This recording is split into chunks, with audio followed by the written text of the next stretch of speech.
The last couple of classes we looked into the unit 2 where it was on the general analysis of turbo machines, where we looked in the Euler equation and some kind of relationship between this from the Euler equation relationships such as the utilization factor, degree of reaction, and the outlet beta angle, that is a blade angle, and some kind of relationship between the beta angle with respect to discharge and work done or head developed, and few things we looked in. And moving ahead, actually, the next two units, that is unit 3 and unit 4, we looked into the two types of power absorbing machines.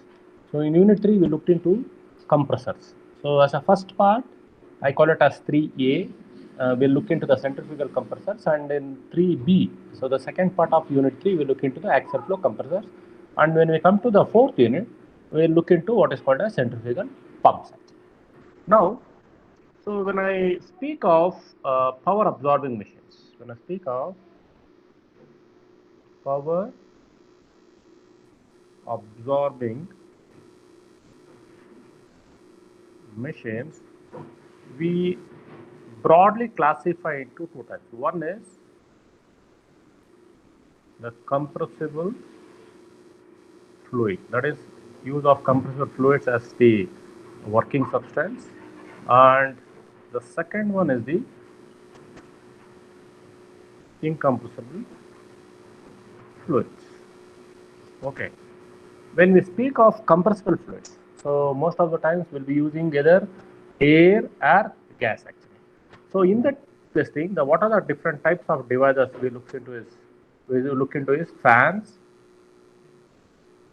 blower, and compressor falls into this category. And the second category, incompressible fluids, so most of the times it is either oil or water or oil. Now, if I try to classify the absorb maybe the machines using compressible fluids. Compressible fluids. So first one I told fan. So if I take fan, so we can tell that there is something called as pressure ratio. If my pressure ratio is between 1.02 to 1.07, that means if there is a slight change in my pressure ratio, that is P2 by P1, we call it as P2 by P1. If my slight pressure ratio is 1.02 to 1.07, I call such type of power absorbing machines as fans. And the second one are the blowers. So blowers work at slightly in the range of pressure ratio, we call it as pressure ratio, from 1.1 to 2. So 1.8 or 1.9 to roughly around 2. And the third classification is your compressors, where my pressure ratio is more than 2. So in case of a compressible fluid, if I'm using my pressure ratio, so based on my pressure ratio is between 1.02 to 1.07, I call those kind of machines as fans. If the pressure ratio is between 1.1 or slightly 1.07, more than 1.1 to 2, I call those kind of machines as blowers. And any kind of machines which is handling a pressure ratio more than 2, I call it as a compressor. So in compressor, we can classify into single stage, fine, and multi-stage. Okay, here I will use single stage until I get the pressure ratio. If my required pressure ratio is less than 10. If my pressure ratio is, if my requirement is more than 10, I will go for multi-staging. I'll go for multi-stage. It can be depending upon the application. I can go for a 2-stage, I can go for a 3-stage, I can go for a 4-stage, I can go for sometimes 10 stages, where my pressure ratios are in the range of around 30 or 40. Okay, what happens in case of a gas turbine? Fine. Now, further classification. Further classification, if I look at it, I'm looking at only compressor. Further, compressors can be classified as,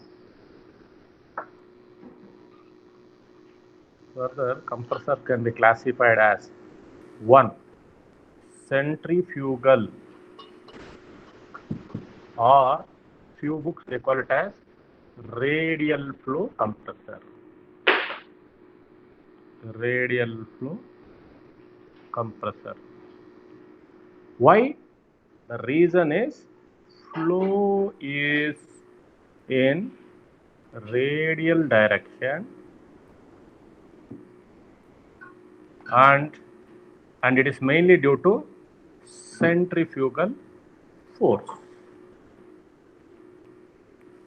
And the second one is my axial flow compressor, where the flow is in the direction parallel to the axis. So the simple classification is, so based on the fluid, that is compressible, incompressible. Next, further, if I take only the compressible, based on the pressure ratio, fan, blower and compressor. In compressor, what is my pressure requirement? If it is less than 10, I will go for single stage. If I want more than 10, I will go for multi-stage. Then further, I can classify the compressors as either radial flow or centrifugal compressors, and the third one as axial flow compressors. Fine. Now, when I go for single stage, when I go for multi-staging, my arrangement will be something like this. So, arrangement of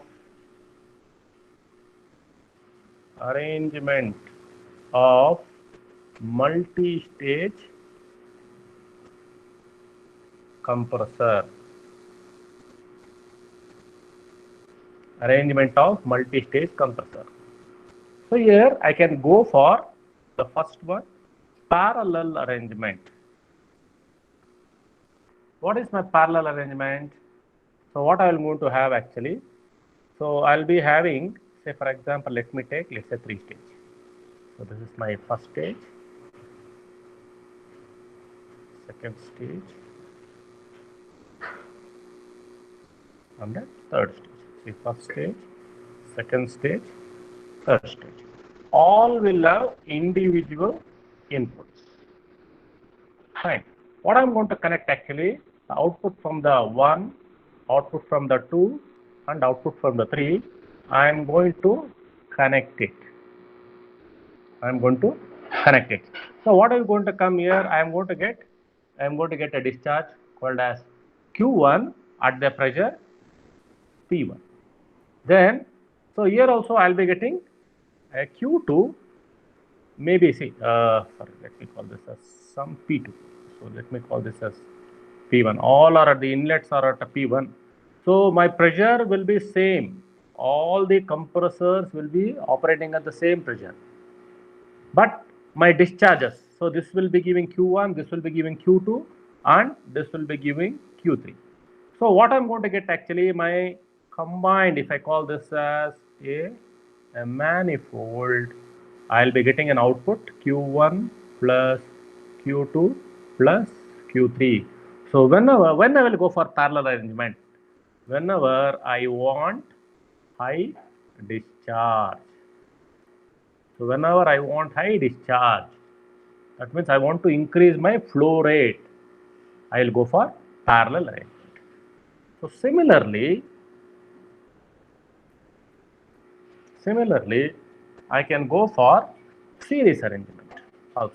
I can go for series arrangement. What is it actually? I have say similar, a compressor 1,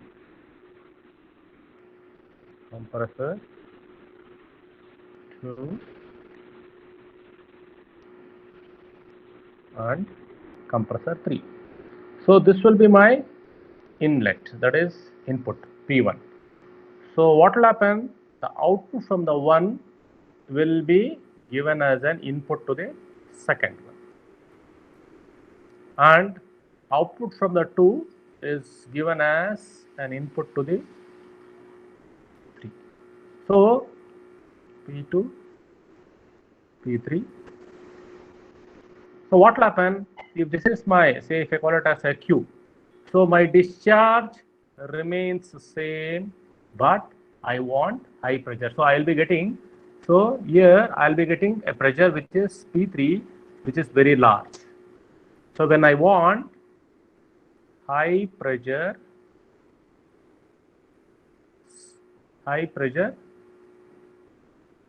same discharge, I will go for series arrangement. And when I want high pressure or high discharge,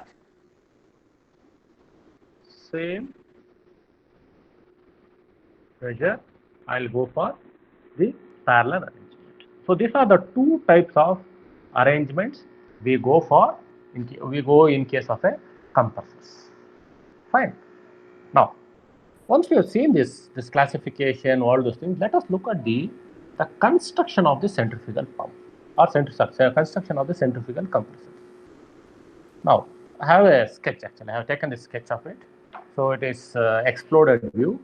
If you look at it, so whatever I am showing, this is the impeller. Whatever I am showing, this is my impeller. It's also called as a rotor. What are the main components of your centrifugal compressor? Are the main thing is the impeller, and you can see there are something called as guide vanes or fixed vanes. Guide vanes or fixed vanes.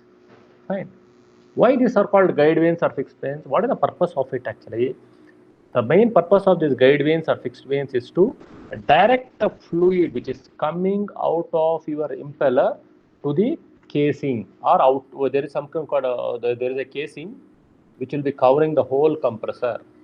So this is directing the fluid to, so I can take it out.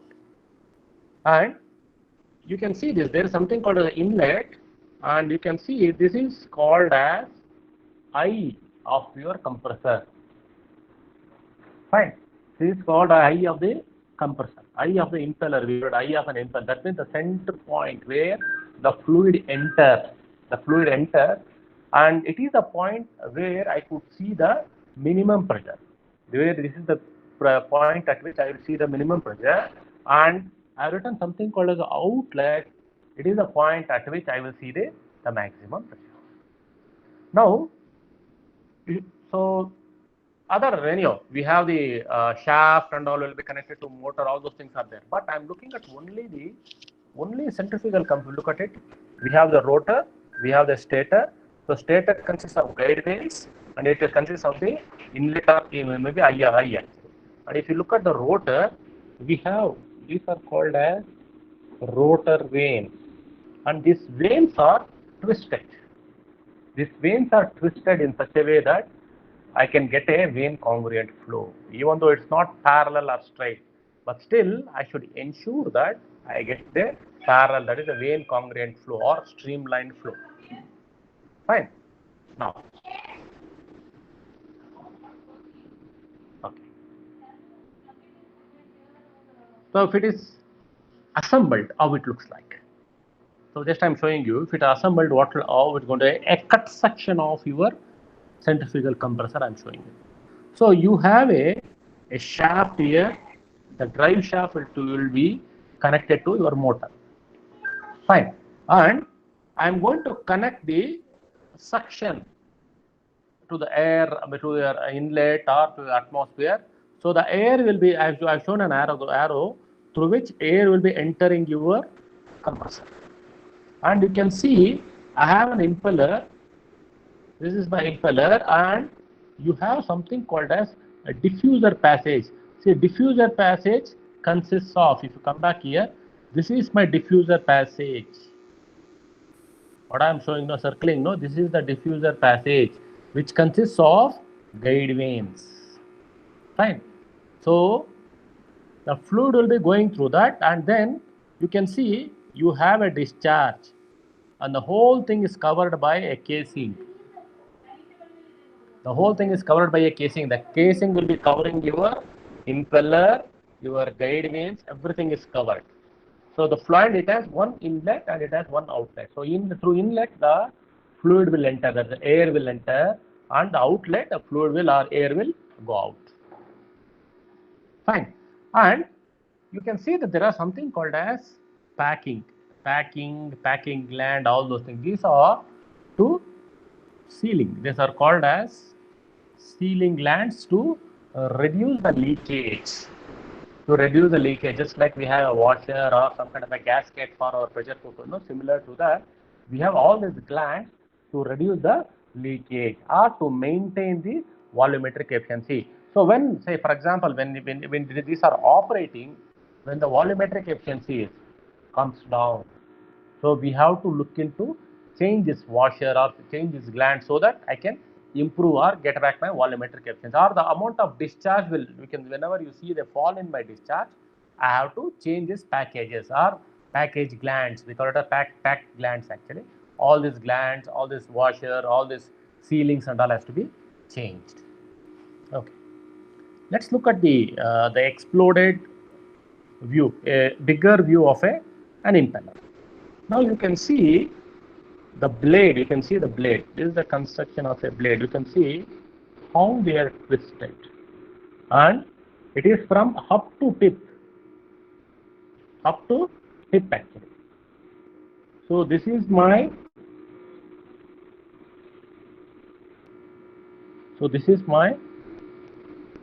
tip and this is my hub. The innermost thing is called as an hub, the outermost is called as an tip actually. And you can see there is something called as the back wall.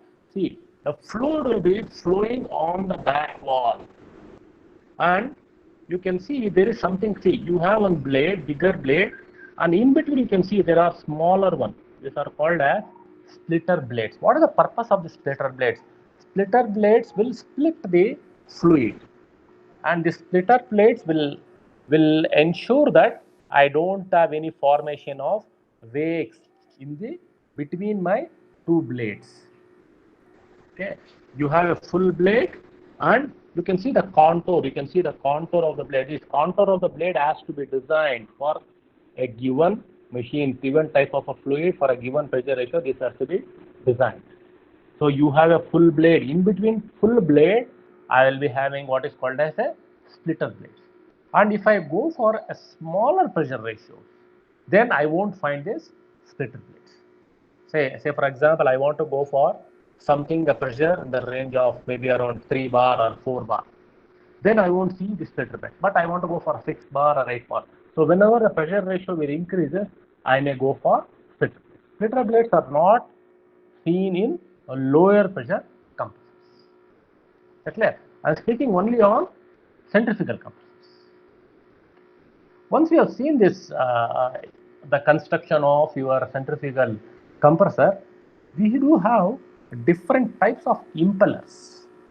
A single side impeller, multi-side impeller, all those things. I'll show you some sketches. What are these actually? Types of impellers. Fine. So now, if suppose this is the axis, look at this. I am showing with respect to the cut section with respect to the axis. Now, if the fluid is entering on either side,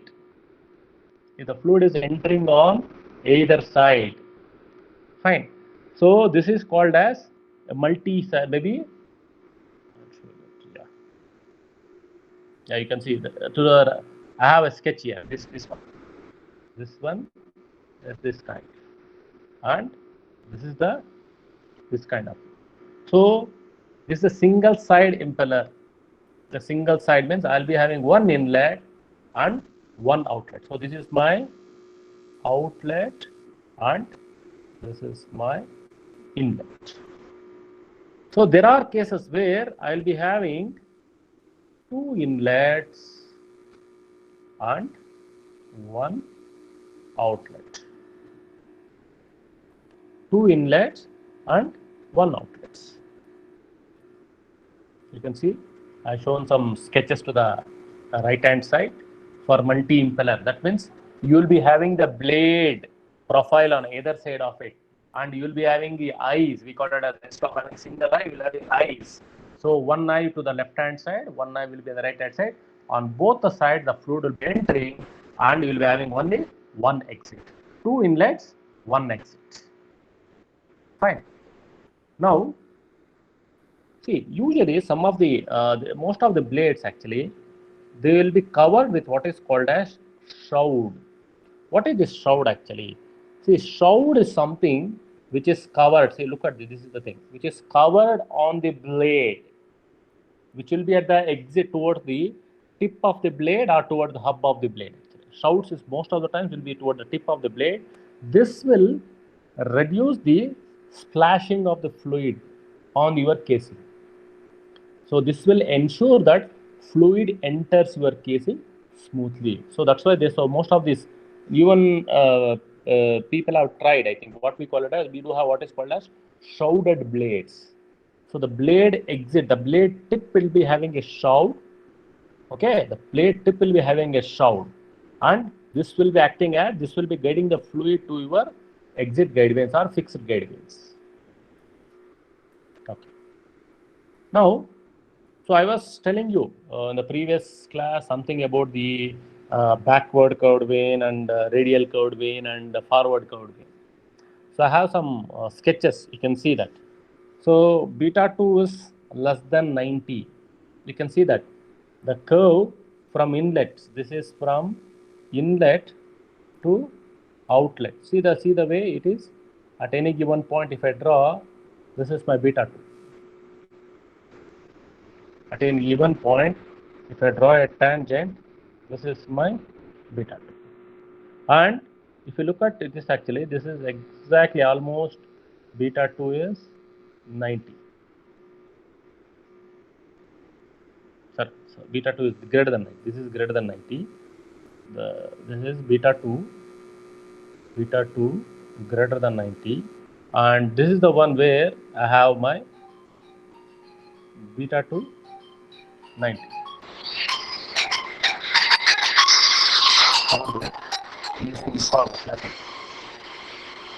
Beta 2 is equal to 90.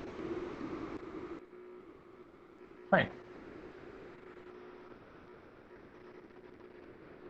So we do have backward curved vane, forward curved vane, and radial impeller. So these are the different types of impeller. We have a single impeller, single inlet, and one outlet, and you have two inlets and one exit, 2 inlets and 1 exit, and how a shrouded impeller will look like. And then we have I am showing you the configuration of the blade configuration, how it looks like. My beta 2 is less than 90, greater than 90, and beta 2 is equal to 90. Now, as I told, in case of a centrifugal compressor, how the pressure velocity changes within the rotor and stator. We have to look at it. It's very, very complicated. So, if I look at it, the pressure and the velocity changes in a centrifugal compressor. It may be very similar in case of axial flow compressor also. If I take on y-axis the corresponding things, and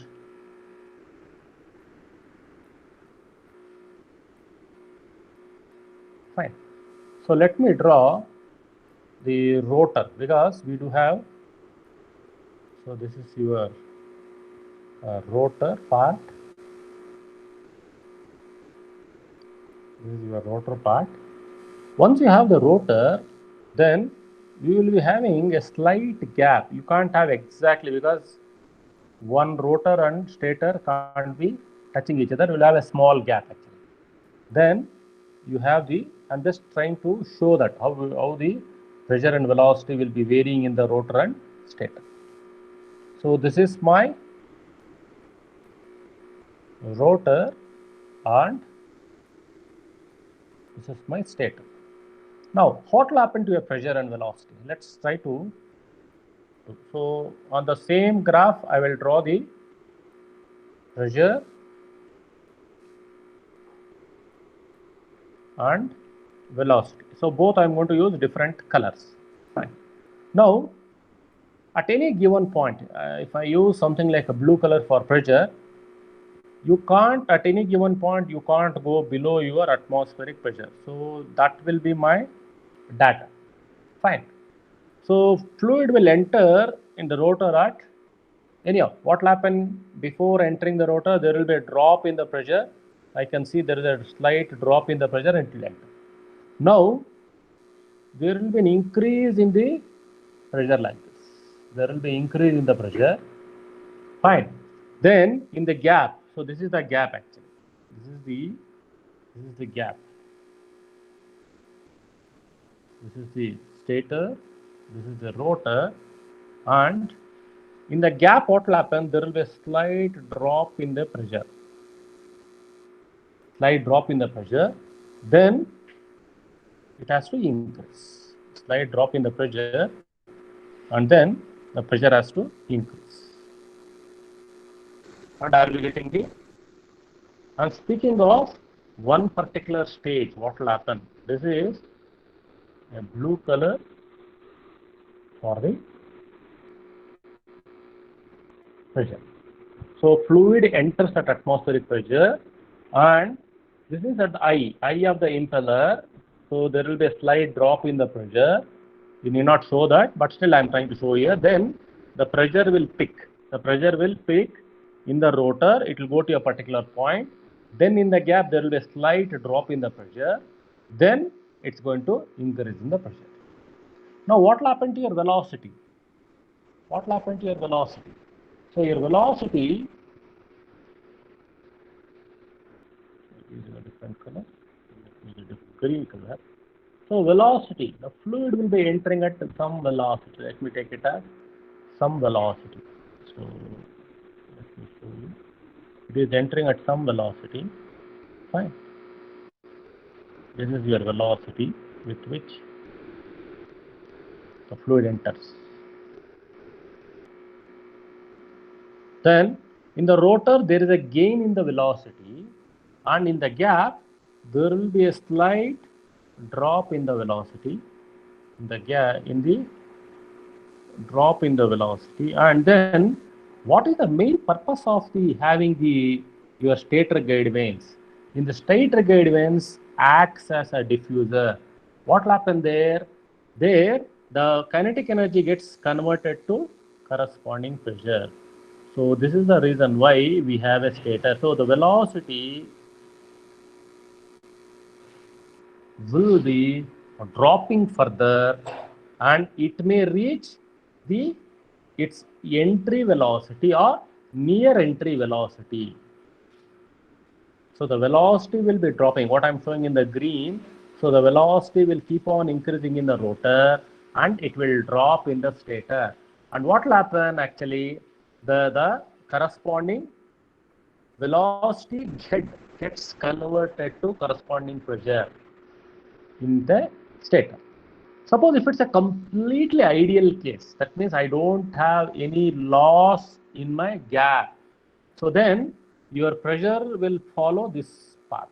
Then the pressure will follow this path. So this is ideal case. So ideal pressure, and if I show this is my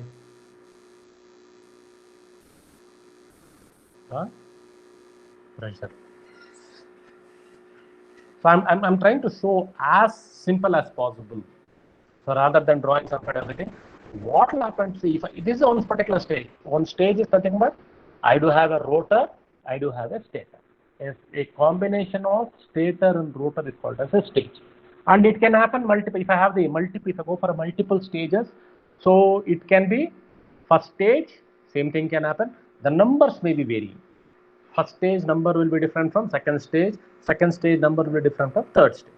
Then in that case, what I had to do, I had to draw such cases for each and every stages. What will happen? So pressure keeps on. What I've been telling you, that the main purpose of going for a multi-staging is whether I can go for higher pressure or I can go for either increasing the discharge. If I go for series, if I want to connect your corresponding compressor in series, what I'm going to get? I'm going to get higher and higher pressures. So now first stage, then followed by a second stage where outlet from the first stage is as an input to the second stage. What will happen? There is a further increase in the second output. I have a further increase in my pressure. Okay. So this is what happens in case of a corresponding pressure and velocity in case of a rotor and stator.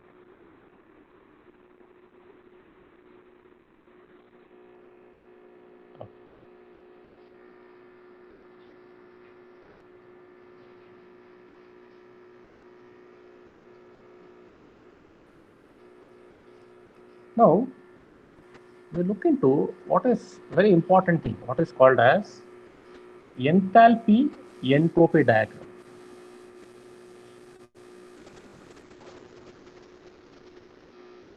Enthalpy entropy diagram for compressor. Enthalpy entropy diagram for a compressor. So let me draw that actually.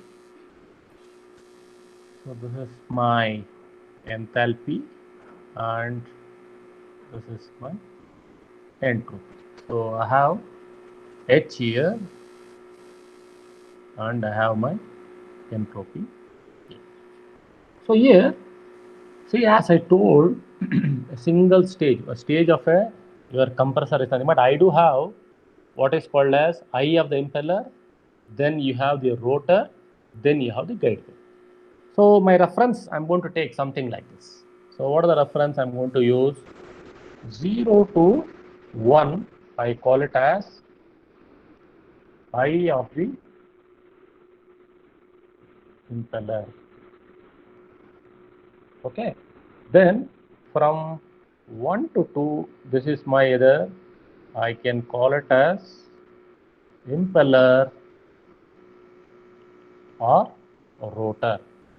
Then from 2 to 3, I call it as guide vanes, stator guide vanes, or I can call it as a stator or casing, whatever it may be, stator guide vanes. Now let me draw the pressures. So pressures at the corresponding, this will be a corresponding pressure at your inlet. That is, if I call this as P1, this will be my P01. Fine, that is 0 to 1. So I have my eye of the impeller. Then, so I'll be having the corresponding 2 or something, whatever is there. This is my corresponding rotor. I'll be having my rotor. Then, what I'll be looking at is, I'll be looking at the corresponding, if I call this as your 0, 2 or whatever it may be. Then, what will happen to your guide vanes? See, your guide vanes, just I using a different color, your guide vanes will be somewhere coming here. This is how the design will work. My design of your corresponding impeller should work in this direction. That means like this. So this is the direction of your compression. That is 0 to 1 is the eye of the impeller. They call this as 2 dash. 0 2 dash. That means at the root of the impeller it has to come out, and there is some losses. So 0 3 3 dash, and this will be your 3 actually. If I call this as I call this as 3.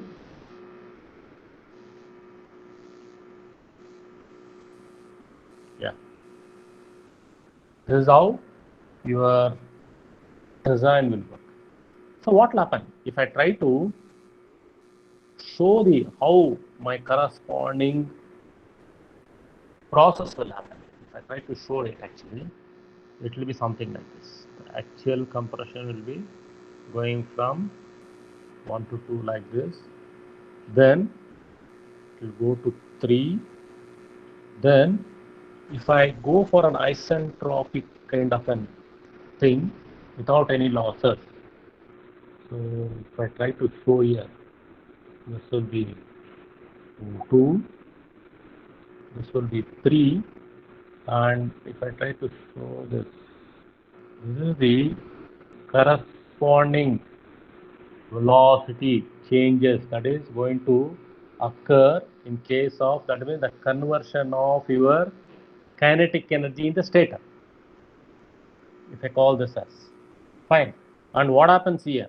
So if I try to look at it, actually, ideal condition, if I look at it, that means from here I can have the corresponding isentropic. So this will be, if I call it as V2 dash square by 2, this point. So this is your corresponding P2, this is your P02, this is your P3, this is your P0, and this will be your corresponding V1 square by. This is how, see, it looks complicated to understand, but still, what happens in each and every stage is what we have to look at. At the eye of the impeller, depending upon my inlet velocity. So inlet velocity is very, very less. We won't see that much of this V1 square by 2. But if I have a very good design of your impeller, then I could see that V2 square by 2 will be much, much bigger compared to your V2 dash square. So now there are cases where I won't have any 2 to 3 guide vanes at all. As I told, say if I want to go for a pressure ratio of maybe something 4 or 5 or 6, whatever it may be, 3 or 4, something like that. Anything more than pressure ratio more than 2, I'll go for a compressor. So even though I'm going for a single stage, whatever it may be, there are cases where I won't need the corresponding guide vanes. If I don't need a guide vanes, I'll be able to, I need whatever I want to get the corresponding pressure, I have to get it from the corresponding rotor itself. So in that case, what will happen? This particular gap will become smaller. If I have no guide vanes, if I want, so when I will go for a guide vanes, when I want more pressure, I want something like a pressure of 8.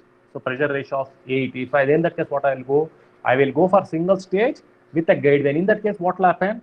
When my requirement of the pressure, maybe stagnation pressure or something has increased, I will be putting the corresponding guide vanes, where in the guide vanes, I have to extract the kinetic energy, which could have gone as waste. So it would have gone as a waste. I will try to recover as much as possible from the kinetic energy. So the guide vanes and with the casing will act as a diffuser, so that I'll be able to recover the energy.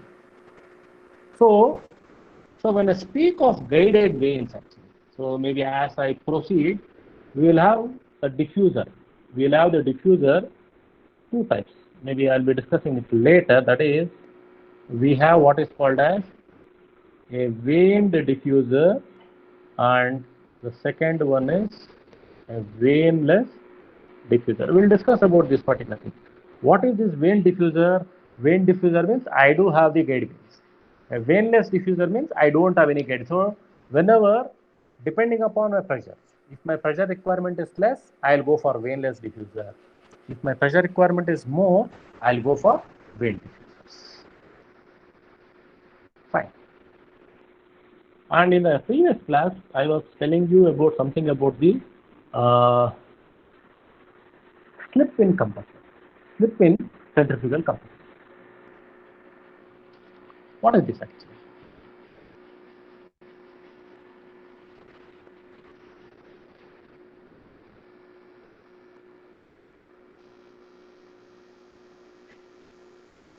Slip in centrifugal compressors.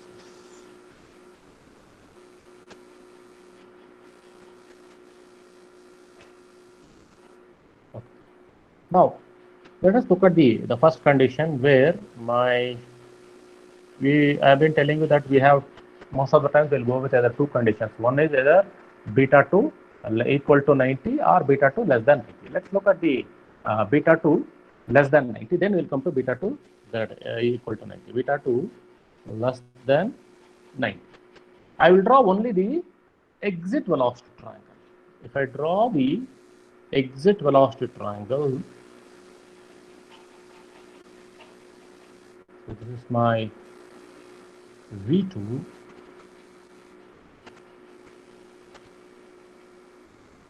so this is my U2, and I have my corresponding VR. Fine. And I'm going to resolve my V2 into two components. One is VF2 and other one is VW2. Fine. This is my U2, which is from this point to this point is my U2, and corresponding angles, that is, this is my alpha 2, this is my beta. Now this is an ideal condition. So this is an ideal condition. Now if there is a slip, what will happen? If there is a slip, what will happen? If there is a slip, what will happen? So the corresponding, I've been telling you that there will be a drop in my velocity V2. So what will happen? This velocity V2 will become smaller like this. This will be my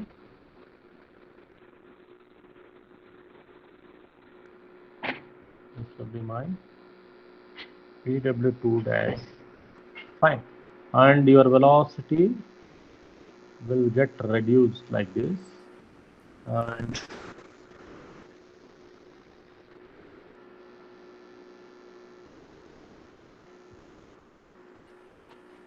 this is what is going to happen. Or you can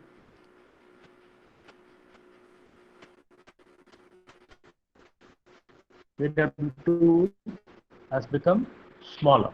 So VW2 has become smaller.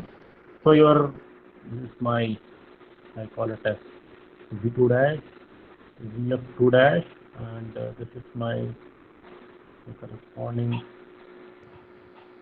VW2. So what will happen? My alpha 2 dash is, if I call this as alpha 2 dash, is greater than alpha 2, and my beta 2 dash less than beta 2. Okay. So this is the condition where if my beta 2 becomes smaller, so if I go for, say this is my, we call this as my ideal, and this is the whatever I have shown in the dotted line, this is my actual velocity triangle at exit. Overall, what will happen? If you look at it, the whole triangle will become smaller. That means the availability of energy at the exit will drop. That's the meaning. So this main purpose of looking at the triangles is the triangles will clearly give an impact or will give a clear indication what is the energy available at the at that particular point. It can get the inlet or it can get the exit. So in case of a compressor, what will happen? At the exit, my velocity triangle will become smaller because of the drop in my slip. So slip is nothing but, what is the slip actually? Already I have defined. So slip is nothing but It's a difference between your velocity of the whirl at the exit from the ideal condition, that from ideally expected to is actual. Now, similarly, if we look at it for a second case where I have beta 2 is equal to 90. So what will be my velocity triangle? My velocity triangle will be something like this. So this is my beta 2, V2, and this will be your U2, which is also equal to your VW2, and I have my corresponding VR2, which is also equal to VF2, so that this is my alpha 2 and this is my beta 2. So this is an ideal condition. So this is purely an ideal condition. Now what will happen if there is a slip? Slip is nothing but a drop in my corresponding whirl velocity at the exit. So what will happen if my velocity of the whirl gets reduced? So this VW2, suppose if it turns out to be something like this. So I'm going to get, still keeping my beta. So what will happen if my whirl gets reduced? So this will be my triangle. So I'll be getting a triangle in such a way that this is my VW2 dash, which gets reduced, and this will be my U2 dash, and this is my VF2 dash, this is my V2 dash, this is my VR2 dash. And you can see this is the reduction in my delta VW2 on the actual velocity triangle. So what will happen here? My VW2 dash is reduced to VW2. So less than your, so actual case, in case of a radial, so forward curved vane, what will happen in the forward curved vane? I have seen that it's going to be a different case. But slip, most of the centrifugal compressors which we come across is either having either a beta 2 blade angle less than 90, maybe we call it as acute angle, or the backward curved angle compressor blade, or radial curve. So if there is a slip, little bit of slip, what will happen? So my whole triangle will become smaller. That means the energy available at that particular point at the exit will get reduced. So here also you can see, once again my alpha 2 is 2 dash is greater than your corresponding alpha 2, and beta 2 dash, so beta 2 dash also will get reduced. So these are the, see, slip is nothing but it is the slippage of the fluid. It is the fluid will be just exiting without following the streamlined flow pattern, and there will be a small formation of small veins at the tip of your corresponding compressors. Fine. So this is about your the effect of blade angle, sorry, effect of your slip on your corresponding thing. Now if I take the impeller, if I take an impeller, I've been telling you that we have something called as blade angles beta.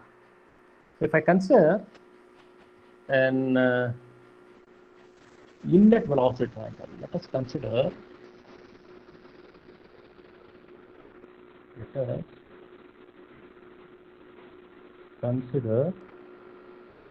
an inlet velocity triangle such a way that my VW1 is equal to 0. For this one, few cases which we can consider. If I have this actually now, so this will be my velocity triangle. Look at this. This will be my velocity triangle. If I look at it, so what will happen? So this is my V1 such that my alpha 1 is equal to 90. So alpha 1 is exactly 90, and this will be my VR1, so that this is my beta 1, and this will be my U1. And if you look at it now, if I try to change my beta, say beta 1, say for example, if it is 30 degrees, if it is 45 degrees, if it is 55 degrees, if it is 65 degrees, or 70 degrees, what will be happening? So I'll be moving my VR. I'll be moving. So if it is more, if it is beta is positive, beta 1 is positive, I'll be moving towards right hand side. If it is beta 1 is negative, I'll be going inside. So what will happen? I could see that my V1 and your corresponding, look at this, my V1, if I try to go for a condition where my beta 1, so beta 1 is equal to 30 degrees. If I go for a lower angle, my V1, let's take for a first condition. So if I take for a first condition, my V1 will be smaller than your U1. But if I go for a higher beta 1 angles, what will happen? My V1 will become greater than my U1. So these are some of the very special cases we have to look in when we are considering the centrifugal compressor. So this plays a very major important role, your diameters and your blade angles. Now just look at this. What is U1? U1 is nothing but pi d1 n by 60. Now if my V1 is greater than your U1, or my V1 is less than your U1, you can see the size of that particular corresponding requirement of your diameters of your impellers requirement, which might be used or which need to be considered, or whether we have to go with VW1 is equal to 0 or not. It gives an insight whether we have to go for what is called as pre-whirling. What is pre-whirling? Pre-whirling means whether VW1 should not be 0. What we will try to do? We will try to have some velocity of the whirl at the inlet. We call that as whirling. So pre-whirling requirement is there or not, if you want to look at actually. So there is a relationship between your velocity of the whirl at the inlet and corresponding beta 1. Fine. So maybe in the next class on Wednesday, we look into what is called as your pressure ratio. We'll derive the expression for pressure ratio for a given centrifugal compressor. Then we look into what is called as need for pre-whirling, and it's also called as, I think some books they call it as compressibility effects. So need for pre-whirling, or what is the purpose of compressibility effect, or what a fluid is the compressibility effect is needed or not.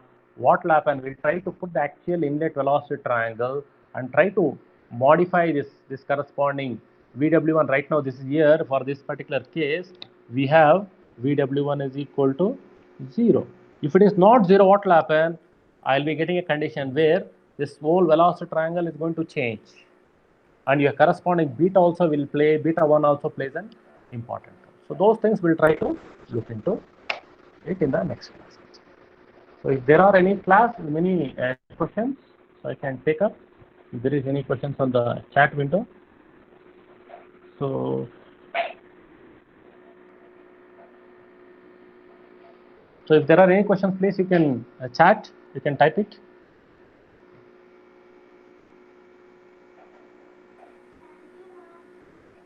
Or if anyone want to ask some questions, you can unmute and you can ask. So both the things are fine.